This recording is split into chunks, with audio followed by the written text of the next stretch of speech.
This is the Todd Shapiro Show on Canada Talks, SiriusXM 167. Lance Lambert, how are you, buddy? I'm good, man. How are you doing? Good. Bovedainc.com. Lance Lambert. What's your new title now? Like you CMO now, or what's your title?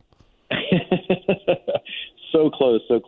Director of Business Development. So, CMO title could have maybe been a possibility, but it would have been a factor of relocating to Minneapolis, Minnesota, where right now it's negative 12C versus I left about 2021 out in Southern California. So someone told me just today, Lance, just literally a couple hours ago, I was in an investor meeting, that people would be blown away with the amount of sort of tech and kind of science type of, whether it's neuroscience testing, clinical trial-based companies come out of Minneapolis, that you'd be blown away that there's a lot of big companies over there.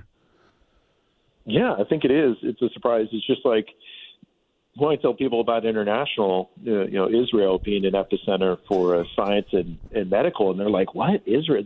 Isn't that a small country? The one?" Like, yeah, that's it. But it's the same with Minnesota. Surprisingly, there are quite a few companies out of here. Some more obvious, large scale companies than others, but it does actually offer more than just Mall of America. And not a bad location as far as geographically between the coasts. A few hours either way. So that always helps with business as well. Yeah. Hey, listen, that's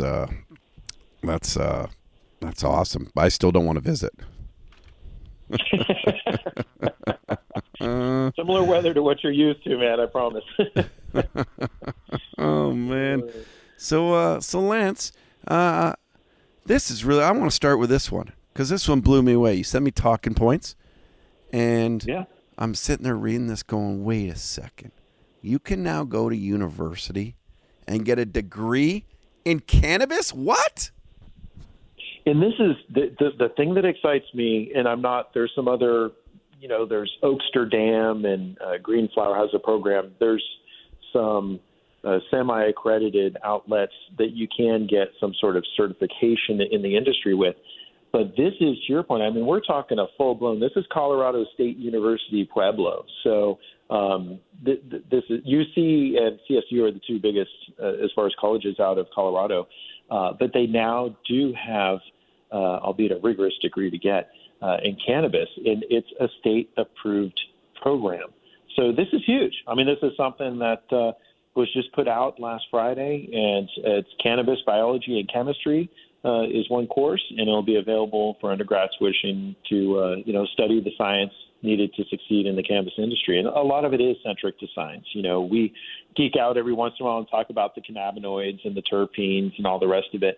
And even myself, not that I wasn't ever a fan of science, I do appreciate it, but even myself, I've learned so much over the last 6 years by putting the level of emphasis and furthering education into this category. So this is great to hear, again, of such a phenomenal accredited college in one of the first states, right? Again, Colorado was the first legal adult use state, not first medical, but first legal adult use state. And everything just it's been dominoes since then. Washington, Oregon, we've talked about all these states that just constantly have come on board since they went officially legal in January of 2014. So that was a great win, I think, for the industry. A really good win. And is it a 4-year program? Yeah, so you actually can get a proper 4-year degree from it. I don't know if any post-grad, I'm sure you could do MBA in something a little more specific, rather be on the bioscience side or more so into the, the business and education side. But definitely it is, again, phenomenal program. And I think this really is going to help with what we've discussed, because it's not just something here, it's something in Canada. There is a little bit of a tabooism, a bit of stigma still associated with the plant. Nothing normalizes it more than the fact that it's like, hey, there are serious schools that know this is a serious category of business, a multi-billion-dollar category in industry, and we need people that are educated to be a part of it. Gone are the days of the Hollywood stereotypes for the most part. Those are really becoming more of the, dare I say, like one percenters, the blazers. So like the stoner culture? Yeah, which it still exists. There was a little clash of the titans years ago. You would see the two sides, kind of the mainstream button up and the stoner culture, and now they've really found their own place in the eco, because it's just similar. We hate to compare, right? But alcohol. There's people who drink daily. There's people who drink more in a binge fashion. Those that are purely social drinker, maybe only over conversation of business, just one beer. There's that scale, and some definitely are all about it, and others, it's just another element of their life. And it's the same with this. Cannabis, for me, being a medical advocate and user, it doesn't define me. Although I am very passionate about the industry and about the plant, I don't choose to have cannabis socks or walk around with a marijuana tattoo on my arm. That's not my style. I don't feel I need to do that to still be devout to this category. But there's people out there that always will be. There's people that will always be that 100%. This is who I am. This is what I do. But again, you can apply it to other categories and other individuals as well, right? Yeah. So but back to the program itself. Are we? Because it's interesting. I work with a client now called Revive Therapeutics, and there is a big pharma and a big drug side to this, helping proving out IPs and looking for orphan status and all this kind of stuff. Do you think that's the next big wave of cannabis, Lance?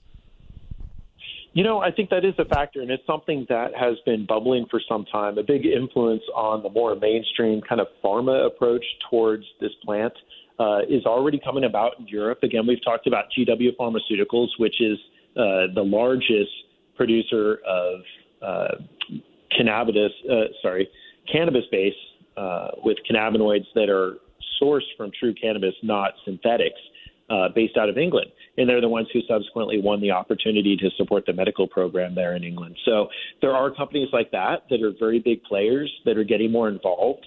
And there's other markets like, again, what's going on in Ireland and France with launching beta programs around medical. They're looking for more of that mainstream solution. But we've even talked about is made. Although you all have adult use, Canada still, in my opinion, treats it very much like the pharmaceutical type, as far as the packaging, the limits on being able to advertise or promote your products, not just on the packaging, but in general. There's some steep regulations around it that almost categorize it. But again, that might help in the big picture as far as being adopted by mainstream. Those are things that I think are more of social experiments we'll learn along the way. But big pharma definitely is looking at this. Big tobacco is looking at it. Big alcohol. And all of them have been vested at some level or another. Which is public record that you can look into, right? U.S. Tobacco or some of the alcohol brands as well. It's there. It's been around for a few years. Constellation, a good example, being partnered with an LP in your backyard, right? No, for sure. I'm just really intrigued. The cannabis industry is, we talk about this week after week after week, and you're even closer to it than me, but I'm pretty close to it now, doing some brand strategy, IR work with companies, and, obviously talking about it and getting professionals in the space on the show often about it. It is at a point where it's so weird because it's still so early. And again, we say this often, and sometimes people look at stocks to determine the success of a company, but there really is so much to come. And even hearing about this university degree program and the pharma side of things, like we're talking about, I'm just really amazed. And not that I'll be around in 50 years, but like 50 years from now, there potentially could be life-saving medications, more, actual medications, saying, what it can cure, how it's cured, how molecules are pulled out and maybe combined with another medicine to create something. Like we're really going to learn so much more is what I predict. Don't you sort of think the same? We really don't know a lot, really. Oh my gosh, no, I believe 100%. And one thing I don't think I got a chance to cover a few weeks ago, because it happened, I believe the news broke right around or just after our show. But a good example is a few scientists out of Italy that uncovered two different cannabinoids. One is THCP and the other one is CBDP. And what they're finding is the effects of these two cannabinoids is 30x your typical THC and CBD cannabinoids. So that's just a good example of where now that there's energy goes where the money flows, right? It's a saying my mom taught me years ago. So obviously the energy is going in this direction because people are recognizing there's so much money and opportunity in this space. That's not just applicable to the entrepreneurs and those that hang out at the OES and NASDAQ. It's very much applicable to things like the pharma and medical industries and the science industries are like, wait, maybe we should study this. Maybe they're – and the same with the psilocybin. I think we've talked about this. But that's another example. Some of these the psychoactives that exist in nature beyond THC and cannabis, where there were some studies that were going on back in the 30s, 40s, 50s, and they were uncovering some really significant results that were associated with everything from Alzheimer's to PTSD to chronic pain, and really helping out with some of these issues. To hear that they're putting focus back into it and recognizing that Mother Nature might have the answers, which, again, that's crazy to say, right? Because you were just talking about the insane pandemic that's going on right now in this world, and the fact that with the science we have today and the medical we have today, that there's still an opportunity for a pandemic to occur is mind-boggling, because I thought the days of the bubonic plague and the Black Plague were centuries ago. But obviously that is still available now for people to stop looking at synthetic solutions and looking at natural solutions. And again, it's not just mushrooms and cannabis. It's also things like echinacea and turmeric and I mean, Mother Nature. What's really lion's mane? I keep hearing that coming up. Lion's mane. Oh man, yeah, lion's mane is another thing. It's interesting if you actually look. I want to say, I think Wiki has a pretty good write-up on some of these different things. So lion's mane is a fungus. So this is a very popular fungus. It's similar as far as gaining attention like mushrooms. It is an edible, and it is what's considered a medicinal mushroom belonging to the tooth fungus group. So the tooth fungus group just has kind of a unique look. So don't think of it as a mushroom that you are able to purchase in the store, like button mushrooms or alike. But they can be found native in North America. Between you and I, they can be found in Europe and Asia. And it's definitely, again, something that people are taking a look at in actually microdosing. So nothing against shiitakes and buttons and all the rest, but when you talk about something that has certain benefits, and of course these are not proven, we always disclose to your audience that neither of us have a medical degree, let alone a profession thereof, but they say some of the therapeutic benefits are contributing to antioxidants to fight inflammation. So it'd be something to be comparable to cannabidiol or CBG out of a cannabis plant. So it really helps with the inflammation, medical conditions including diabetes, heart disease, autoimmune disease, something that I'm trying to work through right now with my issue with hives, trying to get a medical remedy to that. It's definitely something that it has effects around immune function and anxiety and depression. And these are all going back to studies, again, that are decades old, that everything that had to do with the study associated with things like lion's mane got put on ice because of movements from the government and wanting to suppress some of these natural remedies versus synthetic petri dish solutions that all of us know too well today. Really interesting stuff, man. I'll tell you, like this, you just learn so much. And as you know, I'm doing some stuff in sort of the mushroom and psilocybin space too, and I continue to learn. And we're seeing a lot of news stories come up in that. But this segment with Lance Lambert of Boveda.com still really does focus mostly on the cannabis, and we keep getting great cannabis news, including cannabis being America's fastest growing sector for jobs. What? Yes, isn't this crazy? I love this news. So I was literally just on a panel a few weeks ago in Vegas, and I referenced a number that has since been surpassed. It's back a number from 2019, early 2019, late 2018, that had us closer to about 217,000 jobs. But as of this latest report from our friends, and this was the Leafly, their job report as of 2020, 243,700 jobs are now existing because of specifically the cannabis industry. And to give you an idea of where we've come, they're quick to point out that in 2017, there's about 122,000, 123. 2018, 149, broke that barrier of over 200,000 in early 2019, like I referenced, and then now at 243. So while the YOY growth hasn't been quite as much between 19 and 20 like it was 19 and 18, 18 and 17, still looking at what's happened on Wall Street, looking at how many companies have been suffering, have closed down, or mergers and acquisitions, or people have just pulled their money out because they realized that maybe some of these businesses don't deserve a 70x valuation, let alone a 40x valuation.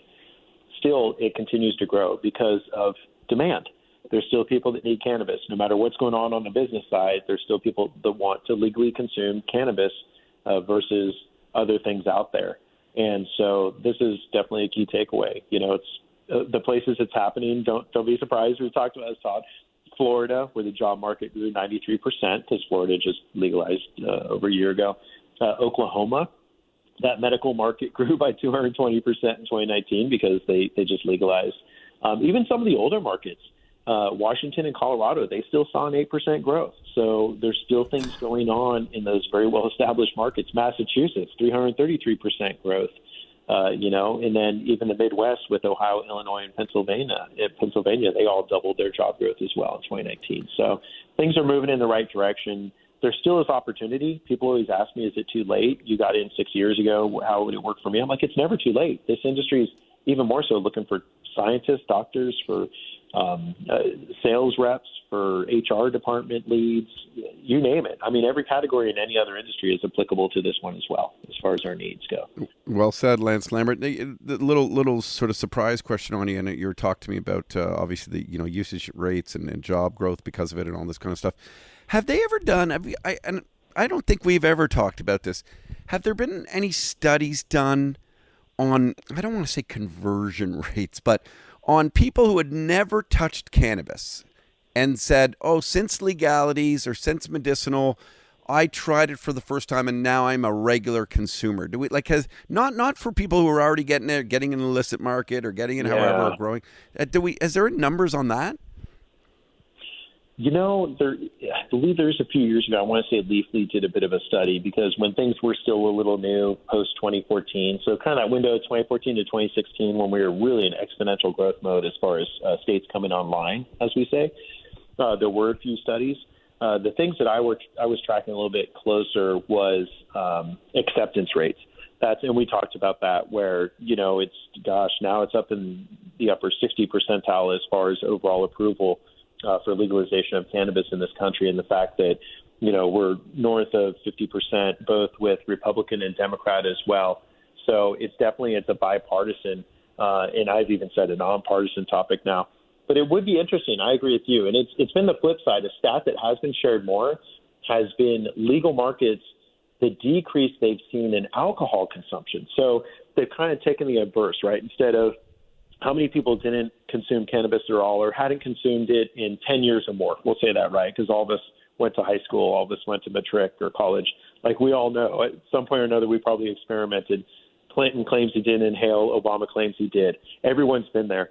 So let's just say for the last 10 years that someone that hadn't consumed cannabis, how many of those people there are? Because it isn't something that's been readily available. Whereas, we've seen a 13% drop in alcohol consumption in this state. We've seen an 18% drop in alcohol consumption in that state. We've seen a 7% drop in domestic abuse in that state. We're seeing more of the other side, whether it be alternative or a decrease in things that have occurred. And I don't know if the powers that be just think that's more of a positive, lighter angle. But I'd be curious to know that because I know there's some people that might have never, especially the boomers, as the kids call them, right? That older generation that they're at a point in their life, they're like, I just want something that works and I don't want to die from opioids. Like they're literally, I've heard that a senior citizen's mouth, like I've lost other friends. I don't want to lose friends to something that is going to hurt me and not heal me. So yeah, it's crazy. It's so effed how this world works. No, it is. It's really, it is. It's man. not fair. I mean, it's just, and it's the perception of so many things. Illegal. People's perceptions. It's like we're getting deep here, Lance. It's just, we talk about this all the time, but the perception, it's also the perception still how someone somewhere, here's a good example. So I was the one who was going, oh, Trump's gonna end cannabis prohibition. It looks like he's not doing that. I just saw someone sent me a link today that said President Trump proposed ending an existing policy that protects state medical marijuana programs from the Justice Department interference as part of his fiscal year 2020 budget plan released on Monday. So apparently that's in there. Not a lot of people are talking about that. And I think so. There was my theory that Trump's a smart guy in terms of like making money and tax dollars and creating more jobs, which we just heard of from you. But B, the archaic side of that, which is like, why would you want to end medical problems? Why would you look at this drug as an issue when we're testing, proving, and by the way, look at the drugs that you think are working or have been tested and have been proven. They're killing people. Oh, right. We just talked about, I think I brought up on the show. I mean, we're now seeing former CEOs of opioid big pharma that are getting put away for anywhere from 2 to 4 years on racketeering charges. Todd, I don't know if those exist up in Canada, but racketeering charges, for all intents and purposes, were founded in this country, in the U.S., to curb mob attitudes and business practices, like things that the mob were doing in order to, whether it be peddle illicit products or corruption or payoffs. I mean, that's literally what the whole racketeering premise, the RICO Act, all these things tie back to the illegal, whether it be drugs, alcohol, fill in the blank. These are the charges that are being brought against CEOs of big pharmaceutical companies. So I think, again, politics are politics, right? I feel like some of the strings that are at the top of that puppet that we're talking about are really starting to yank hard. Some of them are like, hey, big pharma's in a pinch, man. We could see a class action lawsuit even greater than we already have, similar to what happened to the cigarette industry, mind you. And that could be a huge loss of profit to our companies. You need to nip this cannabis thing in the bud and start suppressing it. We can't let it pop off yet. We're not ready. We need more time, which goes back to your whole statement about, do you think big pharma is going to get into it? Yes, I do, but they want to get into it on their terms. That's why anyone that's savvy to the industry, we don't want it to be dropped a schedule. We want it to be removed from the scheduling list of illicit drugs altogether, because going from a Schedule 1 to Schedule 2 gains access to big pharma, but doesn't give access to small grower to be legally in this industry. Whereas if you deschedule it altogether, it goes to capital market, it goes to free market. So there's a lot of politics still tied up. I don't know what's going to happen. I mean, the election's right around the corner. I do know with some investigative reporter friends that there have been ties, deep ties, and I'm sure these stories are going to come out sooner or later, between the Trump camp and cannabis industry investments. So I think that's a little bit of irony. So it could actually be personal motive. Who knows? Some of us never will know. But there is some sort of politics tied up. And then you see the flip side. I mean, there's Democrat and Republican alike candidates that are like, I support cannabis. It makes sense. This is a way better solution than opioids. It's a no-brainer. This is something we need to move forward to. Hemp cigarettes are better for you than traditional cigarettes. Look at what's happening in Iceland and Switzerland, where they've switched out one for the other, and there's been a 20% decrease in nicotine usage. I mean, there's just the stats are there. Like the direction that everyone wants to go has been very vocal about it. And again, all sectors and all segments are really coming around to being pro-cannabis. So anyone who isn't pro-cannabis, it's almost like, what era are you in? Are you straight out of the Dare era of the 80s? Are you straight out of the Nixon era? Like, where's this mindset coming? And again, I don't mean to, same with mushrooms, same with psychedelics. There's been proven medical studies. Google is your friend. There's been proven medical studies from reputable organizations and colleges throughout this world that have proven medical benefits to these natural substances, natural being the key word, right? Something that our system is designed and created to be able to accept and induce versus synthetic. So don't mean to be on a tangent, but I'm very passionate about it, and it's tough. I just love to see them free the plant at the end of the day. Hey, listen, I don't think this is a tangent at all. I think this is, you're an advocate for a very long time. You're a cancer survivor. You understand this stuff like no other. You have industry experts all over the country, all over the planet that you speak to on the daily, and people who understand this stuff. And it's all really how people choose to go and understand it and choose to search or find or hear, in these cases, their information. And that's why these segments never get tiresome, because it's so evolving and we're always learning more. And that's what we love about it at the end of the day, because we have that ability to to teach people a few things. And, that's Boveda Inc.'s mission, and that's my mission, Lance. And not to sound too cheesy and, a segue here, dropping client name while we do it, but it is fact that, go right to Boveda Inc.'s website. You talk about that. You talk about, people who had issues on opioids, and you talk about how cannabis has helped save their life. It's a very personal experience for some, and it's still amazing. It's a big world, I guess. So there's still a lot of people to educate, even though it feels like we kind of are ahead of that curve, but it does take time for people to catch up. We just got to be patient, man. We got to be patient, man. Very true, my friend. Going back to the stereotype, man. Oh, man. It is hard to joke around about that on that convention. Last question I had for you, Lance. Jamaican music. I have one question for you, in about 3 minutes or less.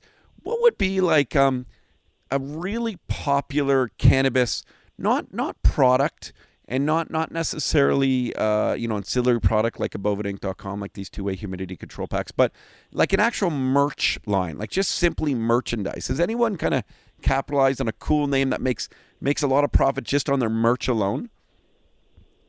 The one category within this industry where I'd say that definitely falls under merch and merch related is it's not talked about much, but it's definitely a need. But a lot of these guys are in the stash bag space. So Dime Sack is a good example of one of the. Absinthe is another one that's a good example of.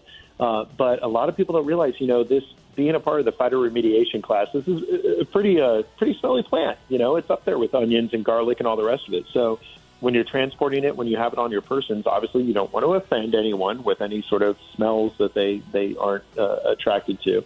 And so it's definitely one of those things where that whole category, these guys have been killing it because people need these stash bags and these pouches and these containers that can keep their medicine safe. So that's a fun space that if anyone would be thinking about getting in. Another one, hemp-based clothing. Not to shout out, I have one friend at Alpine that's been doing a phenomenal job of selling hemp clothes. And these clothes last 5 to 10x as long as cotton-based clothes. So there's other fun categories if you're creative that you can definitely find a niche in here. Wow, really amazing stuff. Well, Lance, thanks so much. I always love these catch-ups, as you know. And we will speak. I got to speak you off air for something. Jeez, I've had no time, but I will do that tomorrow. You're so great at bringing us the cannabis news from bovedainc.com, two-way humidity control packs, keeping cannabis fresh. Lance Lambert is the man. Thank you again, my friend. Perfect. Thanks so much, mate. Awesome. Thank you to Lance, and thank you to bovedainc.com. This is the Todd Shapiro Show on Canada Talks, SiriusXM 167.